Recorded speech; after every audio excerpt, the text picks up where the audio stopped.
Bela mana pide ini mi ngoto yendem ga umrok sisu as khunganga mam phajabana su loire akhoi yumlomda haidi manipuromda laise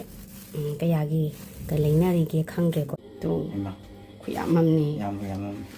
to mana se phan mangai bane bainan gai sanare se hauji matam ji ko phangdaba leitre matam masidi ko Nawadi mera tha sanare gaina mera tha nang re hoji madam ji ani matai ma dong phang da phang hai dare mem si ke yagi male akhoi yumlom da haidi manipurom da laise kayagi ka leinari ge khangre ko sum mayom si da lupa kun gi ne ko lupa kun gi sida moina lei makhan suna dum hapak ba hai dare ko yumlom da di kun gi ka tawnari bazala phangi bazala khangde sanare leire aduga si rose leire ko si rose leire sanare leire aduga sigi kariba chandramukhi leire ko do yumlom da di kaya ka tawnari ki khangde hoji madam se di ko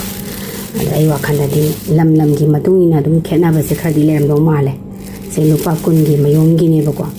do ina hayeng se punima gi ne naina lairak pane ba ko ngasai walking chalu ba da lam gi khena ba di lem do male lupa kun gi ne se sanare je ko wakhal nungai ngasidi leigi lei ngak ta ngai re haitare chanupi gi school thin ba thokpada chingare sumyam salaga leirame aina leijaba duga punjanaraga adu mayam aina leikatpa hai happa kaine am kanna sum mayam da yam takjabagi wanate ko sum pamjabagi aini he angang oiningai da ima hoina dum haibirakiba tambirakiba singduni ko aina sum tawjari se haidi ima hoina lai thamai katpa matam da duk mera katpa matam da sum hayima layama hapase mahi chawi kaina ima hoina sum hairakhiba leibado adu dunia sum tawjari se ko masina su wakhal su pukning su dum nungai hanbado inghanbado hay yaudabada lay yaudabada iwat wat pagum tawjabado aduni ko aina tawjari se dati lay je marang kai lay mayam ngai nungai jaba du tawre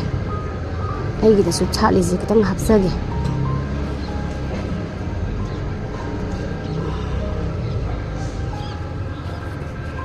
sini se aina lay mayam kat pa pam sai se smaina oina ngasi gi smaina mum kat le yam phaje ai wakhan de lay su yam yaw ba se ko yam phaje ngasi gi lunch ti sa ma tawsale lunch duga chana ga buri ga cha ga tan akang ga thau ga taw bam ga tawre ngasi gi lunch mayam ngasi gi lunch Iris matakta thaba Shougi sara ani humdi sura mali chaba si jom tang chagi na hi ma'am sini sis thare di chare duni natra ma'am ai gi hobo Shougi do masi di Shougi jani man gi dana Shougi je pambi ahum mari khatani hauri je khara hi e boko khara hi pose se da leire masi di Shougi jara ge na nangoi di leira chabani sisu yam haudabani nam pande boko ade manade hidokhibde yaroidaba adu masidi yam phallaga phajana nung khara ta gi khara phajana leiram be bakhambra adu di ejes masidi sida hi again khallaga so masidi Shougi thong cha thoge me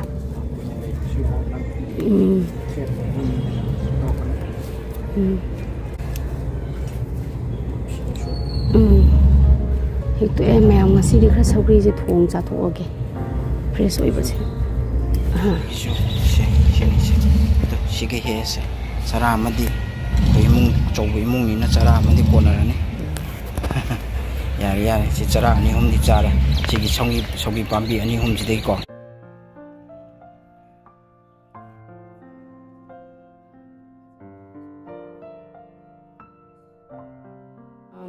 ai handaki Shougi ngai thajaba yame to yamamane yamadra yami to khuyamamni to mana se phan mangai bane bainan gai ne sini nangoi leira sai handati leira roi si yenga sin mana pungai bane tha di khara di phangya gani tawisi masidi soibum ga Manganga yendemga ironge nundanga Shougi tawrage sidi PTM lakpane chagi PTM loire manung ste loire mina ngangtang sanagi gi mama na ste sanari ngangtang akoi se sangi mapa ga iga punna koi school je laktaba anda class 2 gi ahan ba PTM ne mafam je amna chauna moi angangi sanabam je amna maning makha tam nei lauraga leire yam chauna pakna ko PTM lakpasida yengba se uba phangba hai tare ko uji moi kanna sembuk semjin nam tawri sana be am pa mani mari sanari ko as nganga chen gar mari sana pa mani ngatang sana gi gena sangye sonu mapa ngai leire adune ma ha yan lakpada book fair tawena book fair se mu yengi ge tawbani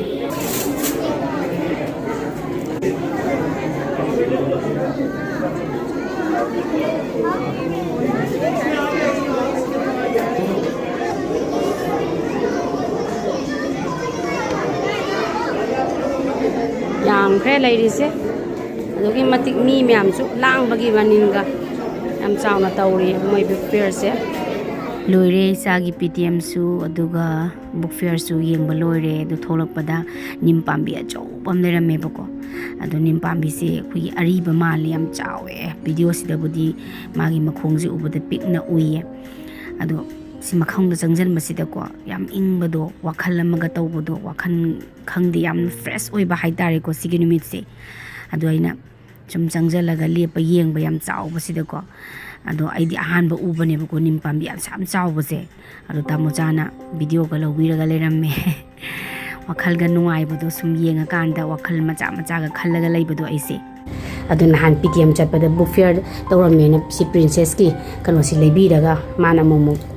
boring chaba kana tawjana bana sisima leibire aduga kainom go charke tang koi manipur gi kano si yawramme adu dei saju khangjana bana ko manipur gi discover of India haibasi gi matang di yengna bani saju khangjana bana simaga loksale aduga sina moral story ko moi moral story wari khara yaw boina simaga loksan bire mayam sine isa je boring cha ba khara phana bana simaga lebi ngang myam jongse not a hand aduga mayam ngasidi umoroka nyendem kharaga usoi manaw amani ga pire ine koi si lemina ba thangna ba koi chanu piga school punba aina nongmasu adum aina blog ta sumarak ta su haijagi bado adugi family na mayum da chatluba adigi mayum dagi tharak ba sum lei base sum pire e hai tare aina su dum piba mana su dum piba tongne sum yum dhangna rabani na adu usoi macha macha je mayum dagi talak pane haidana jing dagi porak pane haidana pirak pane ado sabudi chagre ko sadringi gi haidare ko yam su hawi manam su nung siraga leram yam nauraga ko mau thu e haidare